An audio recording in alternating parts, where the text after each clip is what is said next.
Hey guys, welcome back. We're going to talk about something that is very, very dangerous, but it's not talked about too much, and that is salt. And salt is extremely addictive. You're actually addicted to salt. If you do, as I did many times as a Boy Scout, I was an Eagle Scout. Are you shocked? If you do one of those survival courses where you basically they put you on an island. Mine was a Lake Champlain, New York. She put me on an island with nothing.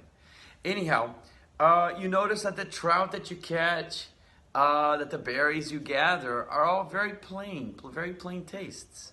They're not the exaggerated tastes that we have today. One of the reasons, one of the causes of the exaggerated taste is salt. Salt is a very good preservative. It's used in a lot of different foods. And it's so addictive that in addition to have salt in the food to preserve it, we add more salt with the shaker. I tell patients instructions before surgery, that's it, no more salt because they swell like crazy, okay? So let's talk about some of the extreme dangers of salt. If you got mine salt or salt from the ocean, from just dehydrating the water, it's different. It has wonderful minerals on it and so on and so forth. But I'm talking about this processed salt. And the process itself is extremely dangerous. And it leaves just sodium and chloride, which basically makes your body acidic. Remember I told you that many times that the cause of many of the modern diseases is a low pH. So salt will lower your pH, okay?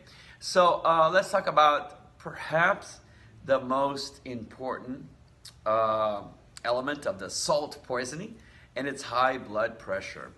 The artery, there's two types of strokes. There is a stroke from a clogged artery inside your head, but there's also a stroke from just the arteries in your head popping and bleeding inside your cranium and stroking you out, okay? Now there's salt will definitely add to your risk of high blood pressure and a stroke. And, but they will also add to your chances of dementia. Why is that? The little tiny strokes frequently inside your head keep killing different parts of your brain. And that is also a risk of salt, dementia. Salt, of course, can cause heart disease. And why would that be? Well, that high pressure inside of your vessels makes the wall thick. And as the walls thicken, they contract. Your heart also gets very muscular.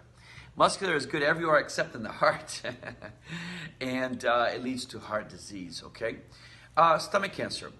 Now, H. pylori, a very dangerous bacteria that we can have inside of our stomachs, is no good. It causes ulcers. But salt just damages the lining of your stomach, leaving it more exposed to the terrible bacteria, H. pylori, the bad bacteria.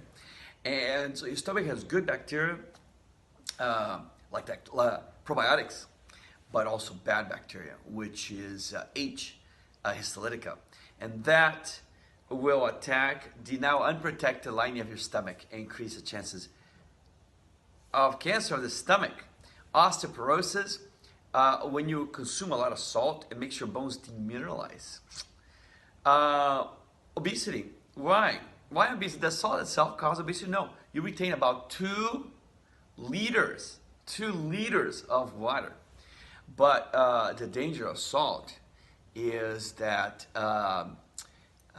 you eat salty things, you feel thirsty, and then the high sugar drinks, you consume more. So it can lead to obesity. Some of the other things that salt can definitely cause is kidney stones. Remember I told you, it demineralizes the bones. So all this collects in your kidneys and can give you stones. Water retention, obvious. Asthma. Did you know that salt can contribute to asthma? Everyone today is an asthmatic. Why? Everyone's an asthmatic. there are some surprising things. Tinnitus, that's a little ring in your ear. Did you know? Did you know? If your doctor can't find a reason, if your ENT doctor cannot find a reason, it could be salt. So the body is desperate because this poison comes in, and the way it tries to neutralize this poison, which is sodium chloride, salt, is it puts water molecules around it. This increases the pressure. So the salt increases the pressure in your middle ear, which could cause decreased hearing, deafness. Yes, diabetes definitely can be brought on by, in part, by salt. Mineral depletion, potassium, magnesium, calcium, as I said.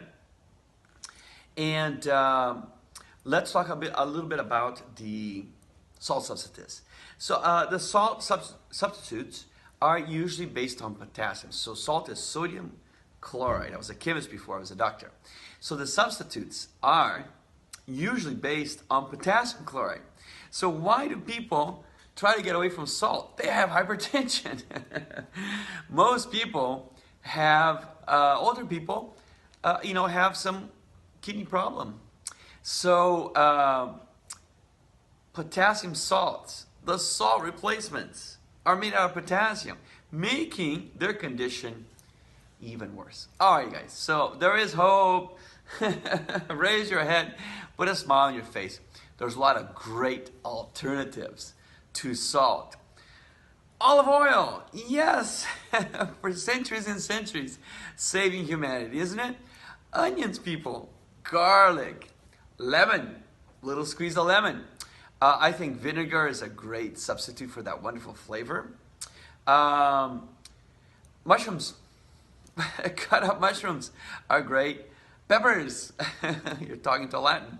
Peppers, salsa are great substitutes. And so this year, you guys, we're just, you have an opportunity to start all over again.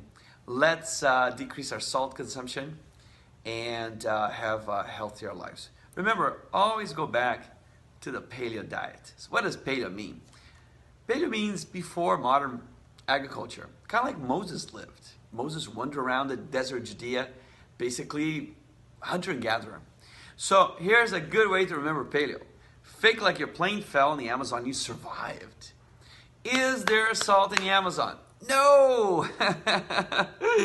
Is there processed cereals in the Amazon? No! Don't eat it. Is there cheese in the Amazon? No! What is in the Amazon? Fruits and vegetables and lots of animals. That's it. That's all I want you to eat every 4 hours, okay? So be careful of these condiments, especially salt. Until next time, you guys, I just love you. Dr. Rey, over and out.